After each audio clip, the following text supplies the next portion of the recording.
Assalamualaikum warahmatullahi wabarakatuh. Waalaikumsalam warahmatullahi wabarakatuh. Al-Fatihah li sayyidil arabi wal a'jam wa hadiyatan lil mu'allifi wa masyayikhina wa usulina al-kiram wa li futuhil ilmi khairi wal hikam. Al-Fatihah. A'udzu billahi minasy syaithanir rajim. Bismillahirrahmanirrahim. Alhamdulillahi rabbil alamin. Ar-Rahmanir Rahim. Maliki yaumiddin. Iyyaka na'budu wa iyyaka nasta'in. Ihdinas siratal mustaqim. Siratal ladzina an'amta 'alaihim ghairil maghdubi 'alaihim. Muhammad ibn Abdillah wa ala alihi wa sahbihi wa mawala. Amma ba'du wa'lamu anna an-nabiyya sallallahu alaihi wasallam qala la yanbaghi lil 'alimi an yaskuta 'an 'ilmihi wa la yanbaghi lil jahili an yaskuta 'an jahlihi. Wa bisanadil muttasili ila imamil muallifi rahimahullahu ta'ala wa ada an naf'a bihi wa bi ulumihi wa bikum fid daraini amina qala. Wa anhu qala, dan dari Abu Hurairah pula beliau berkata, qala Rasulullah sallallahu alaihi wasallam, telah bersabda Rasulullah sallallahu alaihi wasallam, la yaghlaqur rabb, tidaklah tertutup kepemilikan barang yang digadaikan min sahibihi, daripada pemiliknya, alladzi rahanahu, yang telah menggadaikan ia, lahu gunmuhu, dan dia pula pemiliknya itu gunmuhu, yang mengambil untungnya, wa alaihi gunmuhu, dan dia pula yang menanggung kerugiannya. Rawahu Daruqutni wal Hakimu wa rijaluhu siqatun. Hadis ini diriwayatkan oleh Imam Ad-Daruqutni dan Imam Hakim, dan periwayatannya itu kuat. Illa inda Abi Dawud wa ghairihi irsaluhu, kecuali menurut Imam Sunan Abi Dawud dan selainnya, hadis ini adalah hadis yang mursal. Jamaah yang dimuliakan Allah Subhanahu wa ta'ala, puji syukur sama-sama kita panjatkan kehadirat Allah Subhanahu wa ta'ala yang masih mengkaruniakan kepada kita dengan beribu-ribu nikmat, bahkan berjuta-juta nikmat, dengan nikmat yang Allah berikan kepada kita, baik berupa nikmat iman, nikmat Islam, terlebih nikmat sehat wal afiyah. Alhamdulillah, Allah Subhanahu wa ta'ala masih memperkenankan kita untuk bisa hadir di tempat yang penuh keberkahan ini. Mudah-mudahan hadirnya kita menjadi obat buat kita, hadirnya kita menjadi wasilah akan turunnya keberkahan dari Allah Subhanahu wa ta'ala. Amin ya rabbal alamin.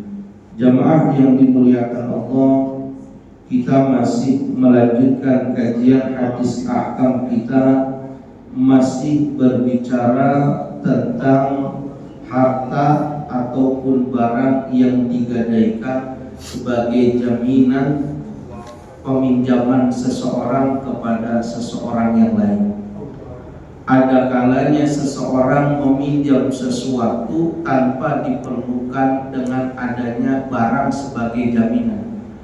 Tetapi di dalam Islam pula boleh seseorang meminjamkan sesuatu disertai dengan jaminan, gadaian.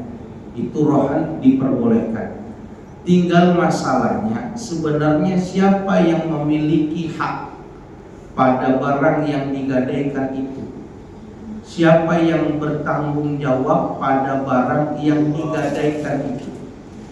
Maka kalau melihat hadis yang disampaikan oleh sahabat Abu Hurairah ini, yang berhak untuk mengambil manfaat dan yang menanggung kerugian dari barang yang digadaikan adalah orang yang memiliki barang tersebut. Artinya, maka barang yang digadaikan kepada seseorang, haram orang yang menerima gadai menggunakan barang tersebut, apalagi mengambil manfaat daripada barang yang digadaikan. Dulu pada masa zaman jahiliyah itu, orang kalau menggadaikan barang itu sama orang-orang Arab jahili itu, barang gadaiannya dipakai. Bahkan bagaimana caranya diusahakan supaya yang pinjam uang itu nggak bisa mengembalikan, sehingga barang gadaiannya itu dibeli sama dia. Ini praktek ini di sebagian daerah, nggak perlu jauh, di daerah Bogor masih berlaku. Jadi orang gadein tanah, diambil uangnya yang tidak seberapa, diambil sertifikat tanahnya, diambil buat jaminan, tapi tanahnya dikelola sama dia, dibuat tanaman, dipakai buat itu haram.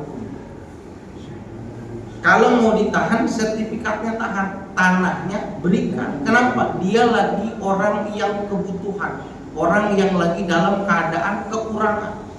Justru diberikan manfaat buat orang itu supaya bisa mengembalikan hartanya, bukan semakin dijepit.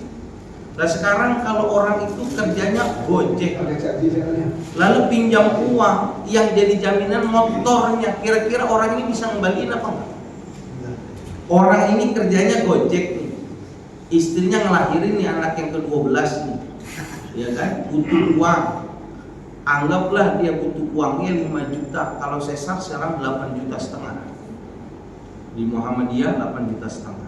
Sesarlah dia nih 8,5 juta, punya motor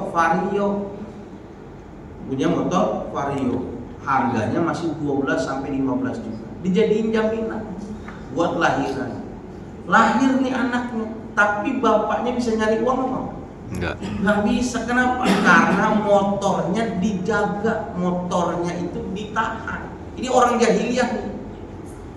Bahkan tegaknya lagi, motor ini sama orang yang memberi pinjaman dipakai, disewain, ngambil manfaat. Dosa, haram, riba hukum. Nggak boleh. Justru orang Islam yang baik kasih itu motor, pakai buat dia untuk apa? Nanti buat cari uang, buat bisa bayar hutang, bukan semakin dijepit supaya nggak bisa bayar hutang. Maka ketika sudah pada sampai waktunya, bukannya dilelang, ditawar sama dia. Harusnya kan dilelang.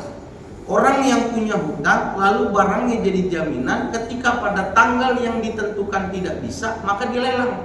Harga yang tertinggi dijual. Anggap rumah 350 juta laku nih, dilelang paling tinggi, hutangnya 200 juta. Maka yang diambil sama orang yang punya piutang diambil 200 juta, 150 jutanya dikembalikan. Bukannya udah ketiban tangga, kejeblos sumur, ketiban tangga. Dia bilang udah, daripada ente gak bisa bayar, udah akhir bulan, udah ane tambahin 2 juta, variante bakalan dosa. Zolim. Orang Islam enggak. Kalau perlu kasih, nanti ada hadisnya. Tapi kalau memang kita butuh sebagai jaminan, enggak apa-apa. Ingat, jaminan itu enggak boleh dipergunakan bagi kita yang meminjamkan, haram.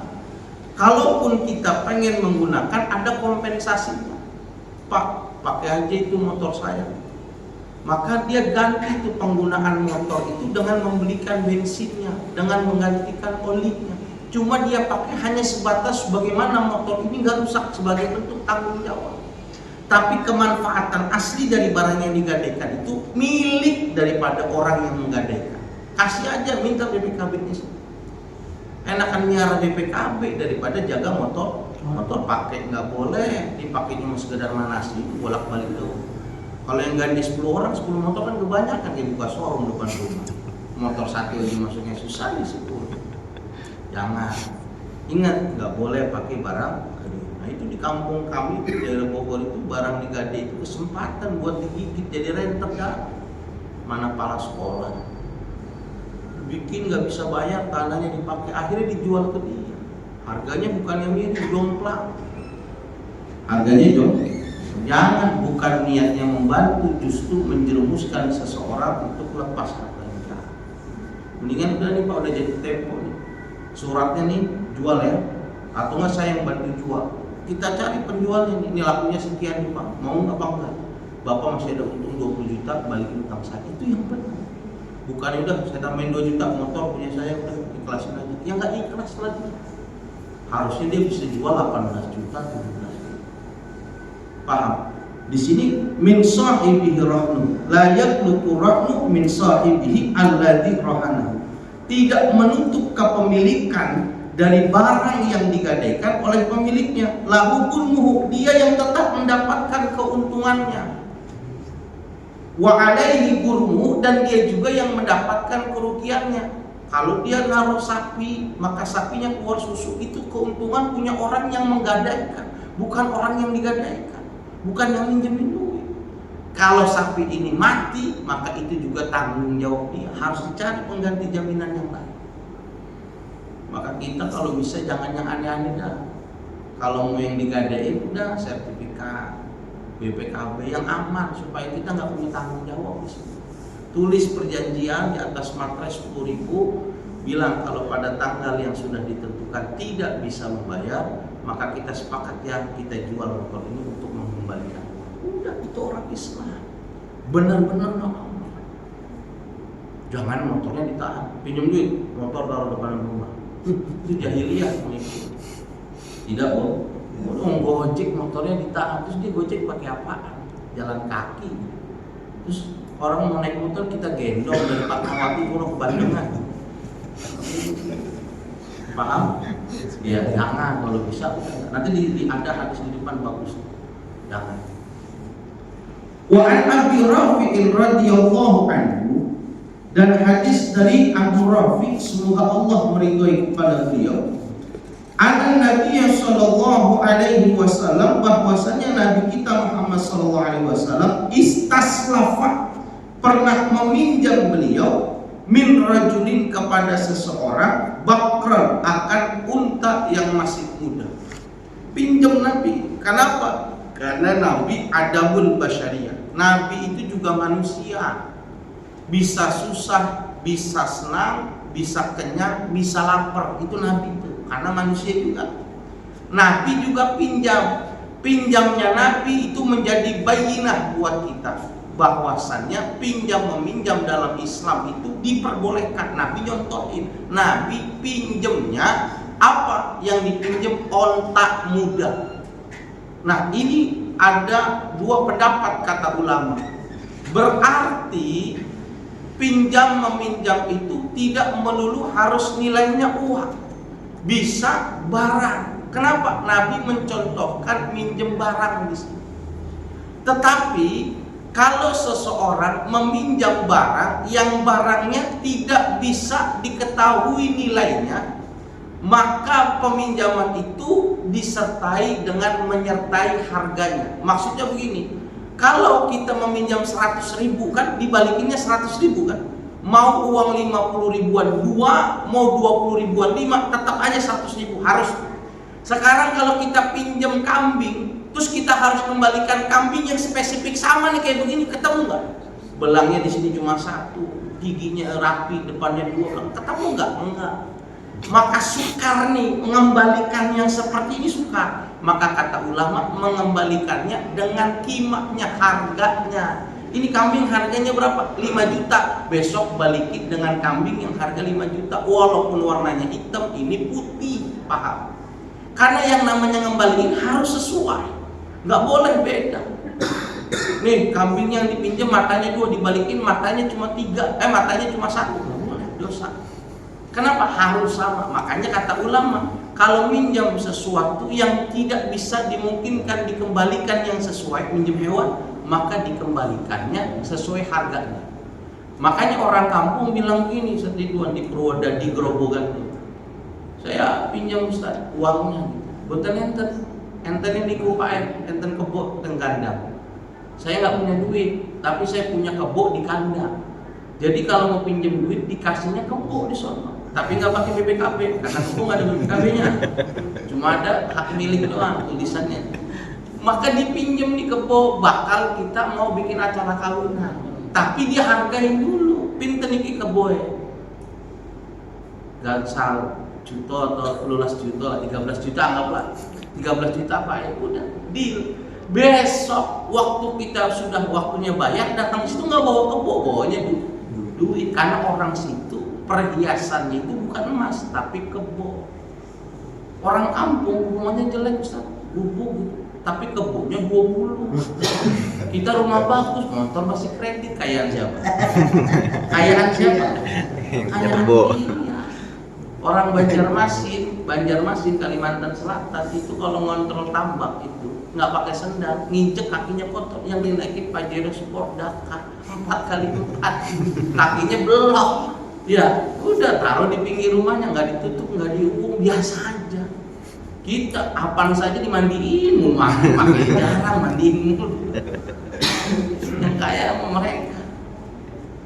Nah, boleh nggak begitu? Boleh. Barang yang tidak bisa mungkin dikembalikan dengan spek yang sama, maka kita nilai harganya.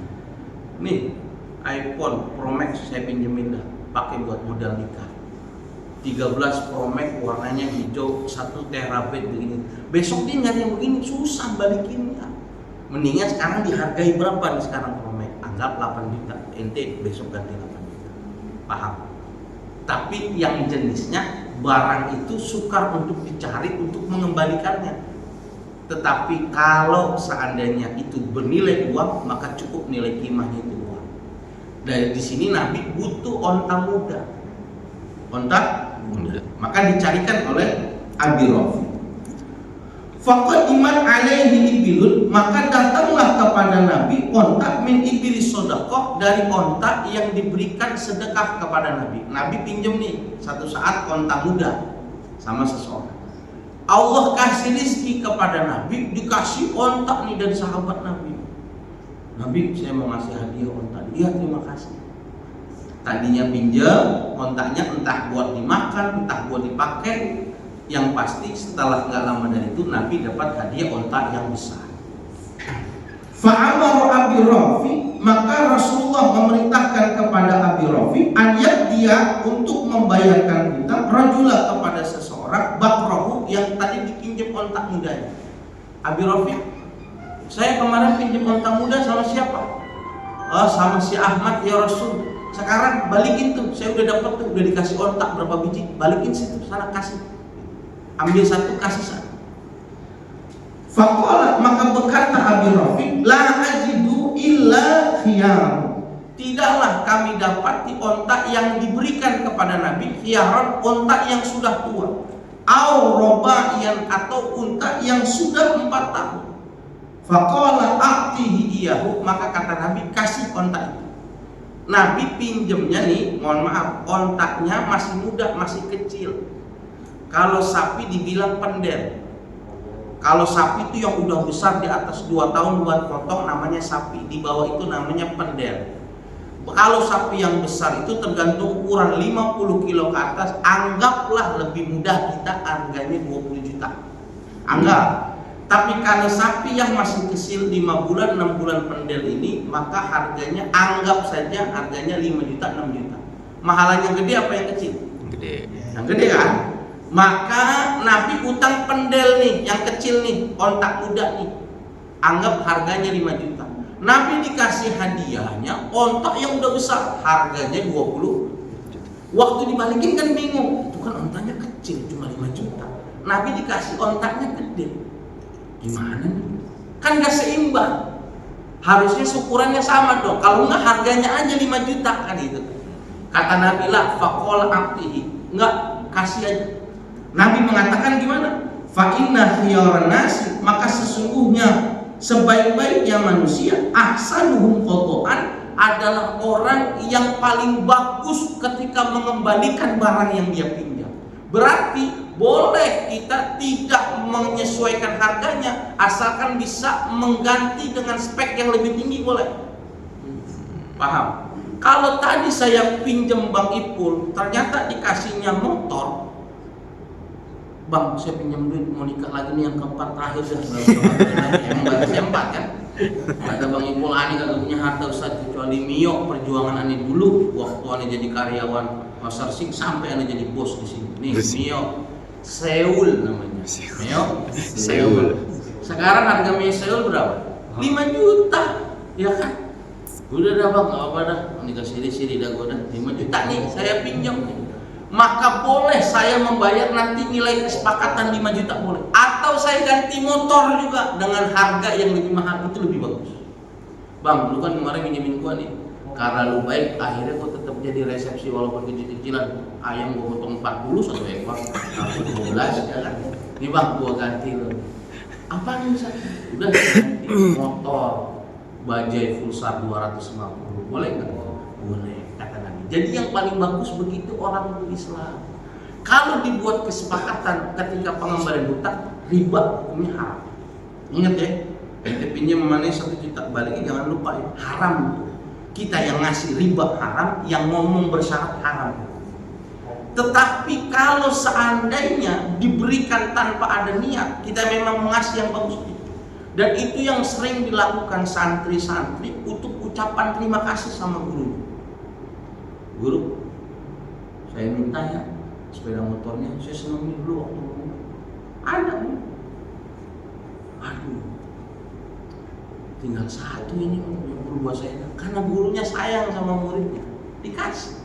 Imam Malik itu punya kendaraan superstar, jetnya dia itu kuda tercepat yang ada di masaknya, paling mahal.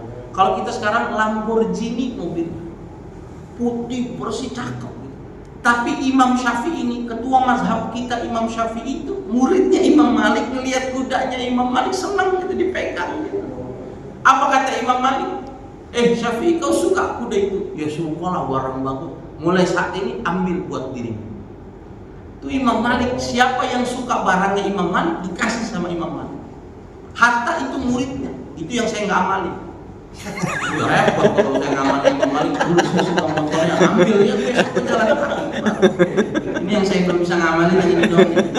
Ini ngikutin Nabi Muhammad. Nabi Muhammad nggak ada orang yang minta sama Nabi Muhammad kecuali Nabi kasih langsung. Kalau Nabi nggak punya, Nabi berhutang. Ambil sana barangnya di warung, bilang atas nama saya, nanti kalau saya punya uang saya yang bayar. Itu akhlak Nabi Muhammad, diikutin oleh Imam Malik. Diikuti pula oleh Imam Syafi'i. Imam Syafi'i pulang dari Irak mau ke Mesir bawa uang yang banyak, ibunya nggak ridho, uangnya sama Imam Syafi'i dibagi-bagiin di jalan. Emang karakternya sama. Ada murid pinjam guru, saya pengen motor, diminta motor Supra Fit-nya, dikasih. Nggak lama pinjam, dia bilang kan pinjam kan, nggak minta, dia pinjam tuh motor Supra. Dia ambil, pulang digantiin mobil. Dia kasihan sama gurunya, kalau ngajar pakai Supra Fit masih kehujan, diganti, boleh. Kenapa tetap dia mau ambil Supra Fit? Ini kenang-kenangan buat dia dulu waktu nganterin gurunya ngajar pakai sepeda motor hujan-hujan. Saya lewat tuh kalau dari Cibinong stadion Pakansari. Dulu guru saya ngajarnya di Margonda, ngajarnya di Cimanggis. Jadi saya potong jalan tuh dari situ.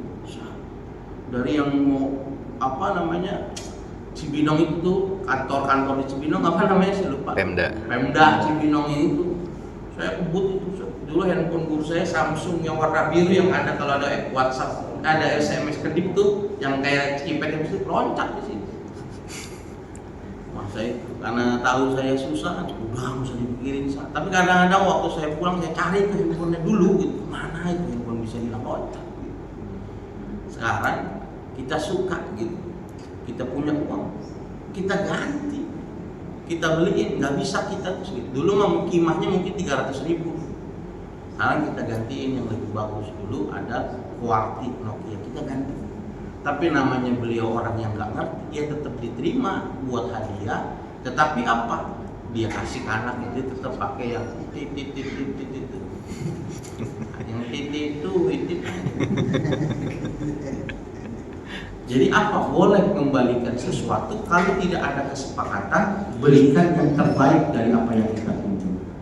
Kenapa? Karena zaman sekarang, zaman 2024, ada orang yang tanpa banyak tanya memberikan pinjaman itu udah jarang. Orang menukar duit aja tuh pura-pura, bang tukar 100.000 ada nggak? Bentar ya dilihat dulu. Padahal dia nggak nyari di bawah. Kalau gua tukerin gua bakal susah. Nggak ada kok, cari aja yang lain. Baru nuker duit, pinjam duit sekarang, nangis darah. Makanya keluar tuh pinjol, keluar ini. Kenapa? Tahu nih sekarang degradasi keyakinan kita orang susah. Maka waktu kita dipinjemin banyakin terima kasih.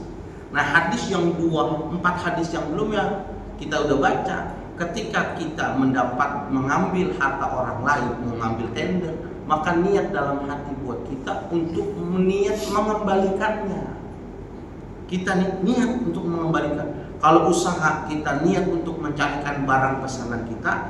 Kalau kita meminjam niat untuk mengembalikannya, harus ada. Maka nanti sama Allah dicarikan cara yang mudah untuk kita bisa mengembalikan barang itu. Tapi kalau kita udah punya niat tidak mau mengembalikan barang tersebut, maka nanti islafah, dihancurin sama Allah. Talafah, dibikin rusak oleh Allah. Hidupnya hancur. Yang penting niat dulu mau kembali. Paham? Ini paling bagus begitu. Bahkan minjamin, ini Bang Ipul, itu sunnah. Apalagi yang tanpa gadget, itu sunnah. Dan ganjarannya lebih besar daripada orang yang memberikan. Kalau orang memberikan, itu belum tentu yang dikasih itu butuh. Tapi kalau memberi pinjaman, pasti yang minjem itu lagi butuh. Makanya tingkatan meminjam lebih tinggi daripada tingkatan orang memberi. Rasulullah SAW mengatakan, "Man nafasa min mu'minin kurbatan min kurabi dunya, nafasallahu anhu kurbatan min kurabi yaumil qiyamah." Siapa orang yang di dunianya membantu seseorang terlepas daripada satu masalah, daripada urusan dunia, tolong ini anak mau dikeluarin nih, nunggak 3 bulan, 3 tahun nunggaknya, lu mau parah nunggak 3 tahun. Lulus 3 tahun. Kampus juga enak lihatnya. 3 bulan nunggak, bentar lagi mau dikeluarin, kasihan kok anak kalau di rumah gimana. Kita tolongin sehingga anak itu berhasil lulus di situ. Kita dapat andil di hadapan Tuhan sebagai orang yang melakukan kebaikan. Nanti di akhirat nih kalau kurang-kurang dikit amalan kita selamat. Bang Anggi, ibadah 5 waktu doang, belajar, tahajud, kadang malam Senin doang ya. Cuma dilihat nih, gampang sih kalau minjemin orang kayaknya nih.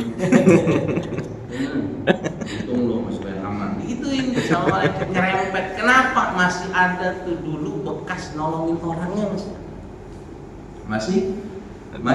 ada. Bahkan dalam hadis yang lain dikatakan, "Ma min muslimin yuqridu musliman qardun marrataini illa kana kasadaqatiha marratan." Siapa orang yang meminjamkan kepada saudara muslimnya sampai 2 kali, maka pemberian yang kedua itu dianggap seperti orang yang bersedekah. Bang, pinjam lagi deh bang, ada bener nih bang, belum bisa bayar. Tumben banget nih, pas giliran anak udah lahir, ya bini dah nginep juga di situ. Kenapa? Vitaminnya kurang, darahnya banyak yang kurang bang, tolongin bang. Waktu kita kasih lagi yang kedua, itu bukan cuma ganjaran orang minjemin, seperti orang yang sedekah di jalan Allah. Padahal uang itu dikembali lagi. Kenapa? Nggak bisa. Bahkan orang dikatakan oleh Syekh Abdul Wahab Asy'arani, orang yang ikhlas di dalam meminjamkan adalah orang yang memberikan pinjaman sebanyak 10 kali, tapi mukanya nggak berubah. Saat pinjamnya kasih, pinjam lagi, kasih lagi, tapi mukanya nggak berubah. Kalau yang ketiga biasanya udah berubah nggak kita? Nggak dikasih, nasihat dulu, keluar dulu ya. Ini yang terakhir nih, mau diambil, ntar dulu, lu kudu paham nih, nasihatin. Padahal minjem cuma 50.000 doang nih, pakai dinasihatin 2,5 jam. 10 kali itu udah cukup tuh, kata Syekh Abdul Wahab. Itu orang itu ikhlas. Kalau kita kan yang kemarin aja belum, lihat nih catatan lu, buku panjang itu, lihat nih catatan berapa dulu dosa. bikin malu orang dong. Bisa nggak tuh minjem? Jangan pakai ikatan, jangan pakai barang gadai, tapi orang yang meminjam punya niat mau mengembalikan dan nanti saya ganti yang lebih bagus. Waktu dia udah niat, Allah kasih tender yang besar, untung yang besar, udah jangan diapa-apain dulu, langsung bayarin berapa utangannya. Udah 10 kali minjem, ada nih 10 juta. Bang, 10 juta nih. Tuh, motor Mio ada beli baru pakai lente udah lunas. Oh, bagus. Kita yang minjem bisa pinjam lagi ya. Paham? Ini hadis Nabi, ini kan kita masih bahas tentang jangan pakai jaminan dah orang Islam. Nah, kalau kita tahu track recordnya kurang baik, sedekah aja kata Nabi. Aneh sedekah aja, ini jangan minjem dah. Aneh juga khawatir barang kalian itu. Aneh kasih alat adanya, supaya kita melepasnya dan tidak menjadi beban buat dia. Bisa dipahami? Bisa.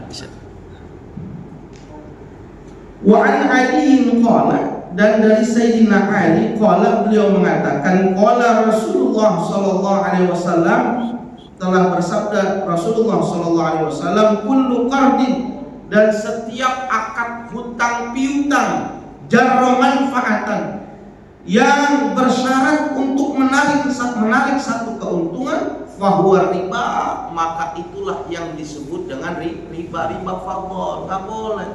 Jangan lakukan hutang piutang dengan syarat, jangan. Mau yang memberikan, mau yang menyatakan, mau yang mencatat, semuanya kena riba semua. Dosa, udah. Minjemin nggak usah pakai syarat, udah cukup. Bilang nanti kalau ada waktunya, enggak bilang ada waktunya, harus dibikin perjanjian, itu tanggung jawab. Saya pinjam ya Ustaz duitnya, nanti saya balikin insya Allah 2 bulan ke depan. Tandain 2 bulan ke depan. Oke, salam. Udah, jangan pakai syarat.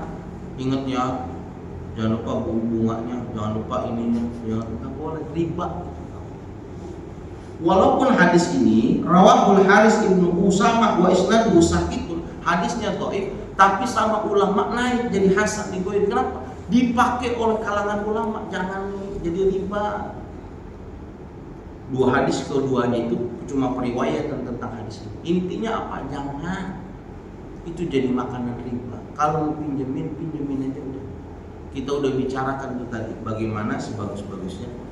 Nah, ada satu masalah tentang nilai. Karena kita di Indonesia itu menggunakan fulus, menggunakan mata uang rupiah yang kadar nilainya itu berubah setiap tahunnya. Tahun 60 kata saya punya orang tua, cepek itu bisa beli sapi. Cepek bisa beli sapi. Tahun 60. Nah, tahun 60 teman saya punya bapak punya utang sama dia cepek. Tahun itu dia bisa bayar baru tahun 2000-an. Dia bayarnya cepek. Sekarang yang cuma dapat permen karet 1, atau dia ganti senilai tahun yang dulu seukuran kerbau. Paham? Orang itu nilai rupiah itu beda sama nilai emas zaman Nabi. Emas itu fluktuatifnya nggak jauh. Kalau dulu nilai emas pada masa Nabi anggaplah itu 2 dinar, sampai sekarang paling naiknya 2 dinar setengah, nggak jauh. Karena emas dia stabil. Tapi kalau mata uang kita nih itu fluktuatif ini. 100.000 gede mah di sini, di Mekah mah kecil itu 100.000. Anggap di Indonesia, zaman bapak saya dulu nih 60 itu, tahun 60 uang 100 perak itu, golden dulu tuh uang 100 perak itu bisa dapat kerbau. Dipinjam sama temennya tahun 60. Belum bisa bayar dia. Baru bisa bayar tahun 2000. Dia nih bayarnya seharga uang 100 perak tadi pada tahun 2000 atau gantinya sama seperti tahun itu dapatnya kerbau. Halo, paham nggak sih pertanyaan? Iya. Paham nggak? Paham. Kan sering kita begitu ya, ini orang pinjam nih udah lama banget pinjamnya bang. Dulu kita tagih nih, masya Allah udah kayak jenglot larinya cepet banget. Tiba-tiba nongol dia mau bayar utang nih bang. Dulu gua utang gorengan kan 5.000 sama lu. Ya dulu 5.000 udah pasti plastik, Sekarang 5.000 dapat 3, cabenya 2, ya kan? Nilainya udah beda nggak tuh? Beda. Dulu teh botol 1.200, sekarang 3.000, kan begitu kan? Nah kita ganti tuh nilainya seharga teh botol sekarang, apa teh botol zaman dulu tetap? Harga sekarang. Hah? Harga sekarang. Lo enak lo yang minjemin, yang bayar kasihan. Yang minjem pensiun ganti 20 juta mikir lagi nggak bayar utang tuh. Maka di sini ada beberapa pendapat. Pertama ada yang mengatakan nafsul aqdi al-muhaddad. Maka ini yang menjadi pendapat jumhur ulama ya. Artinya mayoritas ulama Syafi'i mengatakan maka dia membayar sesuai dengan nilainya. Membayar sesuai dengan nilainya. Yang minjem cepet balikin cepet, Ustaz. Masa minta lebih, udah faktor ya, nggak boleh. Riba. Cuma kan kita gede banget ya, bayarnya baru 20 tahun yang akan datang. Kayak sekarang nih pinjem 100.000, gede nggak tuh? Gede sekarang. Marlboro dapat 2 bungkus itu. Bisa jadi 5 tahun ke depan nggak dapat Marlboro. Orang di Mekah saja, rokok saya Sampurna Mil Haji 2024 itu 150.000 rokok saya di Mekah. Dia ganti 5 tahun yang akan datang. Nah tetap aja salah sendiri kan lu dulu mainnya pakai uang rupiah yang sah di negara kan ya. Maka mayoritas mengatakan itu bayar sesuai dengan. Tapi ada pendapat yang kedua dari Abu Yusuf mazhab Imam Hanafi. Maka dia harus dikurskan oleh harga yang ada pada masa saat itu. Kalau dulu 100.000 dapat sapi ukuran 100.000, anggaplah yang setengah gede 15 juta, maka saat ini dia bayar nggak boleh 100 perak, harus 15 juta. Ada nih, namanya Imam Abu Yusuf dari mazhab Imam Hanafi. Kalau mayoritas mazhab Imam Maliki mengatakan kalau kacaknya cuma bedanya cuma sedikit, 100 perak dapat sapi, sekarang pun 100 perak masih dapat sapi rada kecilan, maka dia bayarnya cukup harga yang asli. Tapi kalau kacaknya udah beda nih, dulu 100 rupiah dapat sapi, sekarang nggak dapat apa-apa, anak kecil aja gope ogah gimana, bahkan tukang Pak Ogah dapat gope dilempar lagi di jalanan, dia nggak mau gope. 1.000 Pak Ogah nggak mau, 2.000 nggak mau dikasih gope. Maka gantinya harus sesuai harga kurs pada masa saat itu. 100 perak dapat apa, digantinya sekarang. Tapi jumhur ulama, mayoritas mazhab kita Syafi'i nggak boleh. Itu jadi faktor. Kalau memang minjemnya 10.000, ya nanti gantinya 10.000. Kenapa? Mungkin dia baru bisa bayarnya 30 tahun yang akan datang. Tapi kita jangan Pak Haji. Kalau bisa kita menggantinya saat ini, maka kita ganti. Setelah hadis ini kita bahas tentang hajri wa taflis. Ini kayaknya udah cukup kali ya, punya kebandangan kejauhan. Besok hajri wa taflis ini jangan sampai nggak ngaji. Kenapa? Hajr itu seseorang yang dilarang untuk menggunakan hartanya. Dalam fikih itu ada 6 orang yang dilarang menggunakan hartanya. Salah satunya taflis, orang yang bangkrut. Orang yang bangkrut nggak boleh menggunakan hartanya. Yang ada buat dia kewajiban untuk menggantikan hutang-hutang. Tapi pertanyaannya, siapa yang menyatakan orang ini taflis bangkrut? Siapa? Itu saya. Yang kedua, seandainya waktu orang ini dinyatakan bangkrut dan di situ ternyata ada barang kita, Bang Ipul misalnya bos pakaian, tapi spesifikasi pakaiannya daster perempuan. Ini mall, Bang Anggi usahanya toko dah, jualannya bukan cuma daster, ada celana dalam, ada BH, ada ini banyak kan. Tapi kan antum khusus daster doang. Waktu Bang Anggi dinyatakan pailit bangkrut, tidak boleh lagi usaha, antum datang menagih dan dilihat di situ ternyata ada daster ente buatan ente. Itu cap Saiful Rahman dan istri misalnya. Itu barang boleh nggak kita ambil langsung karena itu memang milik kita, atau barang itu harus ditaksir oleh hakim nanti dibalikkan kepada orang yang berhutang. Walaupun tidak bisa dibayar full, minimal dikembalikan sesuai dengan hartanya. Kalau hutangnya dianggapnya 10 juta, dibayar dulu 2 juta, nanti 8 jutanya dia tetap bangkrut, nanti ditetapkan. Yang penting harus dihabiskan. Nah itu hajar wa taflis. Insyaallah besok jangan sampai kita itu. Nanti ada hadis-hadis di depan pujian-pujian bagi Allah kepada Nabi memuji dan mendoakan kepada mereka orang yang bertransaksi secara Islami dan begitu memudahkan. Ada 4 orang yang Nabi doakan. Rahimahullah, orang ini bagus luar biasa. Orang ini yang didoakan sama Nabi nggak bakal bangkrut waktu dagang. Dia nih orang yang model gini, nggak bakal bangkrut gitu. Didoain sama Nabi. Yang lainnya taflis semua, yang ini enggak. Kenapa? Cara berdagangnya secara Islam. Dan ada 4 hal yang tidak banyak dilakukan oleh pedagang, dia lakukan, dia pilih. Ini insya Allah pada pekan yang akan datang. Bab tafsiri wal hadri, wallahu a'lam. Silakan kalau ada yang mau bertanya.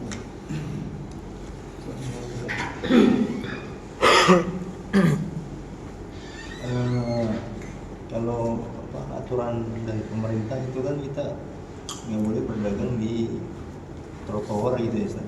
Ya. Tapi mayoritas kan banyaknya orang berdagang di trotoar. Nah itu menyalahi aturan pemerintah dan rezeki yang dia terima itu kira-kira gimana Ustaz? Itu kalau saya sebutin nama jadi jelek kan. Ya berkata gini, gubernur yang mau dinaikin nggak ada nih orangnya. Dia harus mengkompensasi. Sekarang ini deh yang real. Saya ngajar di Jombang, di Musola Al-Rahman itu di Jombang, di belakang film Tiara. Itu kakek-kakek dari dulu jualan uli, manggul dari Jombang ke Manggarai, harus lewatin Kondang, diusir, nggak boleh lewat situ, tatanannya jelek begini-begini. Iya, tapi lu harus cari jalan dong buat dia supaya nggak muter jauh. Bagaimana caranya? Masa harus pulang lagi ke Mampang kejauhan? Sedangkan bis nggak nerima. Bis nggak boleh bawa pikulan, nggak boleh. Bayar Gojek belum cukup uangnya untuk sampai rumah, nggak cukup. 2, tempatnya di mana lagi dia buat dagang. Nah itu yang harus dipikirin. Kalau di situ dia nggak bikin dia nggak bikin sebagai pengganti apa sih namanya? Kalau kita mau ganti tempatnya apa namanya? Bahasanya? Hah? Bukan apa bahasanya? Bahasanya gini. Kompensasi itu apa namanya? Kalau buat perdagangan? Boleh nggak dikasih dagang di sini, tapi buatin tempat yang layak di dalam dengan syarat jangan tinggi harganya. Lalu sekarang lu nggak boleh dagang di sini nih. Dagangnya digeser ke belakang, dapat toko, tapi mahal biaya sewanya, sama aja bohong loh. Gak boleh begitu. Sekarang memang orang dagang banyaknya di taman. Orang kan kumpulnya di taman. Ya mau nggak mau dia dagang di situ. Coba lu bikinin tempat. Jadi gini, kalau memang sudah diberikan tempat yang layak, bayuran itu dikasih tempat yang layak, tapi dia masih dagang di pinggir jalan, haram dia ngambil konten. Kenapa? Lu melanggar aturan. Tetapi kalau nggak dikasih tempat buat kompensasinya, dia nggak salah. Memang dia nyari nafkah. Itu yang harus dipikirin, satu kebijakan yang harus dipikirin solusinya. Maka saya bilang perempuan, nanti saya punya anak, kalau punya anak perempuan ogah. Kalau mas kawinnya dikasih seperangkat alat sholat sama 1 set Al-Quran, ogah gua. Enak aja lu bikin anak perempuan kayak gitu. Kenapa? Karena Al-Quran, karena perangkat alat sholat itu kewajiban yang harus diberikan suami kepada istrinya. Sekarang istrinya tanggung jawab suaminya, disuruh sholat tapi suaminya nggak beliin, mau kenanya dosa nggak istri? Nggak dosa, yang dosa suaminya. Enak aja, jangan mau minta emas 30 batang gitu. Misalnya sama seperti itu. Oke, gua nggak dagang di sini, gua nggak lewat sini, tapi ada nggak jalan dari sini sampai rumah gua yang lebih cepat? Gimana? Ujung-ujung di Kondang diminta duit kok pedagang tape itu. Kalau pura-pura mau kan brengsek ya Pak. Itu yang harus dipikirin, kebijakan itu, tata negara, tata usaha, itu yang dilihat. Dibikin begini, jalan sepeda begini, maksudnya apa? Itu yang perlu, yang pro sama rakyat. Memang dia butuh, saya berdagangnya begini, tempatnya di sini. Sekarang dagang tape tempat saya banyak, maka dia harus mencari ke sini. Dia harus di sini dagang. Memang jemputnya di sini. Kalau bagaimana dengan bazar malam? Merusak aturan apa enggak? Tanah itu milik siapa? Ada kongsi di dalamnya apa enggak? Gitu. Kalau memang kongsinya jelas tuh tanah punya saya belum pakai, dipinjam sama RT, boleh nggak buat pasar malam? Nanti dia bayar, Pak Ustadz nanti dapat duit, boleh, itu nggak masalah. Kenapa kongsi? Yang nggak boleh tanah pemerintah digunakan ilegal, dagang di situ, haram, kita jangan dagang di situ. Paham? Tapi kalau nggak diberikan kompensasi dan kita harus dagang, halal. Kalau kamu kayak dalil gitu, sebelum ente penjabat jadi gubernur, udah dagang di sini, ya iya menjabat gubernur cuma 5 tahun. Belum dagang udah 60 tahun, ya benar. Itulah yang dipikirin, kalau biar dia nggak jelek gimana ya kompensasi. Gitu. Bayuran itu dibuatin toko, Bang. Nah, waktu minjem toko tolong pakai rasio atau yang tunggal. Jangan disamain sama orang yang pengusaha jual listrik. Jual sawit disamain sama yang jual listrik, jual lampu, nggak sama. Kasih keringanan buat dia, tempatnya nggak usah terlalu bagus, tapi layak buat jual. Begitu pula nih rumah yang di pinggir kali dibuatin rumah rusun, rumahnya mahal sewanya. Rumah kaca dan sebagainya itu kan ada itu kebijakan. Kalau kebijakan ada sanksi ada ganti ruginya haram. Tapi kalau memang di situ dia tidak ada, ini masih dihalalkan walaupun dia melanggar secara aturan kenegaraan. Udah jelas dilarang berjualan. Pondok Indah rumah tempat tinggal tidak dipakai untuk usaha. Nah itu ada Mandiri Taspen. Ada Mandiri Taspen, ada klinik apa buat batik ada. Pukul rata dong semuanya. Putaran nih, sekarang antum bisa lihat Bang, sekarang itu putaran itu dekat Gandaria City. Nanti mau puasa itu putaran dekat Pondok Indah dibuka lagi kan. Kenapa? Putaran itu berpengaruh. Kalau dibuka di Pondok Indah, orang nggak ke Gandaria City, nanti ke Pondok Indah muternya lebih dekat. Supaya nggak ke Pondok Indah, ditutup di Perboden, lari yang di depan ini ya, mau Kostrat itu. Kan dibuka itu supaya orang bisa ke Pondok Indah. Kalau mau diputar ke Ganjuk supaya orang ngomongnya udah ke Ganjuk aja. Kenapa? Jauh Pondok Indah putar balik. Itu strategi. Mindahin Perboden aja itu pakai duit. Apalagi mindahin pada. Saya nggak takut nih, kenapa? Saya udah baca perdanya. Ya. Doa bahaya. Assalamualaikum warahmatullahi wabarakatuh.